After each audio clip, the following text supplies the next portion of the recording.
এদিকে তৃণমূল থেকে এনসিপিআইতে গিয়ে তৎপর লোকসভায় তৃণমূলের বিদ্রোহী ব্লক। আজই স্পিকারের কাছে যাচ্ছেন রচনা বন্দ্যোপাধ্যায়। বিজেপি সাংসদ নিশিকান্ত দুবের সঙ্গে বৈঠক রচনা বন্দ্যোপাধ্যায়।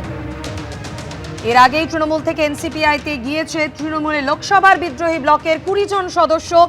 আজ স্পিকারের কাছে যাচ্ছেন রচনা বন্দ্যোপাধ্যায়, আর তার আগে বিজেপি সাংসদ নিশিকান্ত দুবের সঙ্গে বৈঠক রচনা বন্দ্যোপাধ্যায়। বিজেন্দ্র সিংহ এই বিষয় নিয়ে আরো বিস্তারিত আমাদের জানাবেন। বিজেন্দ্র, এখনো পর্যন্ত কি খবর?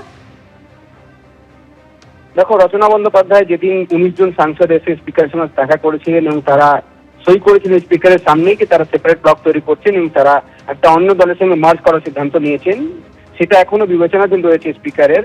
তবে এনসিপিআইতে যে মার্জার করা হবে সেটাতে 19 জন সাংসদ সেদিন সই করেছিলেন। রচনা বন্দ্যোপাধ্যায় চিঠি জমা পড়েছিল সেদিন, তিনি ছিলেন না দেশের মধ্যে। তিনি আজকে ইন্ডিয়া ফিরেছেন। ফেরার পর তিনি লোকসভায় এসেছিলেন। যেহেতু স্পিকার ওম বিড়লা এই মুহূর্তে নেই দিল্লিতে, তো তিনি সেক্রেটারি জেনারেল যিনি লোকসভা রয়েছেন তার সঙ্গে দেখা করেছেন এবং তিনি যে তার চিঠি জমা দেওয়ার কথা ছিল তিনি জমা দিয়েছেন এবং সেই চিঠিতে তিনিও সই করেছেন সেক্রেটারি জেনারেলের সামনে। তিনিও ওই যে 19 জন সাংসদ যে দাবি করেছেন তাদের সঙ্গে রয়েছেন, অর্থাৎ 20 জন ফিজিক্যালি এসে লোকসভা স্পিকার এবং সেক্রেটারি জেনারেলের কাছে সই করেছেন। এখন তাদের ব্লকে 20 জন রয়েছেন যারা আগে সই করেছেন চিঠিতে অনুরোধ করে স্পিকারের কাছে কি তারা এরকম একটা সিদ্ধান্ত নিতে চলেছেন। তারা যে মেন টিএমসি রয়েছে অভিষেক বন্দ্যোপাধ্যায়ের নেতৃত্বে সেখান থেকে সরে আসতে চাইছেন এবং তারা ভিন্ন একটা ব্লকে বসতে চাইছেন, ওই টিএমসির সঙ্গে তারা বসতে চাইছেন না। পরে হয়েছিল স্পিকার তাদেরকে সময় দিয়েছিলেন, স্পিকারের কাছে তারা আসেন এবং স্পিকার সবাইকে ফিজিক্যালি প্রেজেন্ট দেখে চিঠিটা তার সামনে সই করান, সেখানে তারা সই করেন।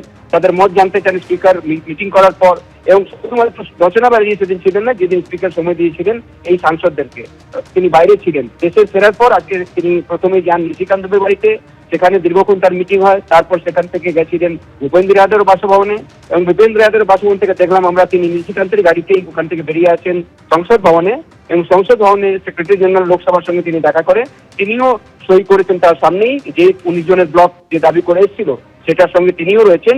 20 জন সাংসদের সই এখন করে দেখতে হবে কি স্পিকার কবে সিদ্ধান্ত জানাচ্ছেন। টিএমসি সাংসদরা এনসিপিআই এর সাংসদ কবে থেকে হচ্ছেন সেটা জানা যাবে আর কিছুক্ষণের মধ্যেই।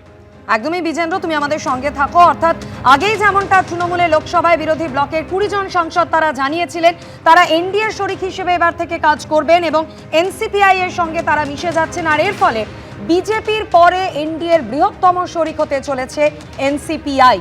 দিল্লিতে বিদ্রোহী সাংসদদের তৎপরতা একেবারে তুঙ্গে। তৃণমূল থেকে এনসিপিআইতে গিয়েই মন্ত্রিত্ব পাওয়ার জল্পনাও শুরু হয়ে গিয়েছে। আর এরই মধ্যে যেমনটা জানা যাচ্ছে লোকসভার স্পিকারের কাছে গেলেন রচনা বন্দ্যোপাধ্যায়। বিজেপি সাংসদ নিশিকান্ত দুবের সঙ্গেও বৈঠক করেন রচনা Bandyopadhyay.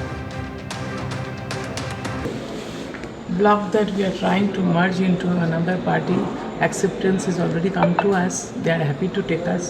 We'll work together with the NDA under the leadership of Honorable Prime Minister Narendra Modi ji and Honorable Home Minister Amit Shah ji.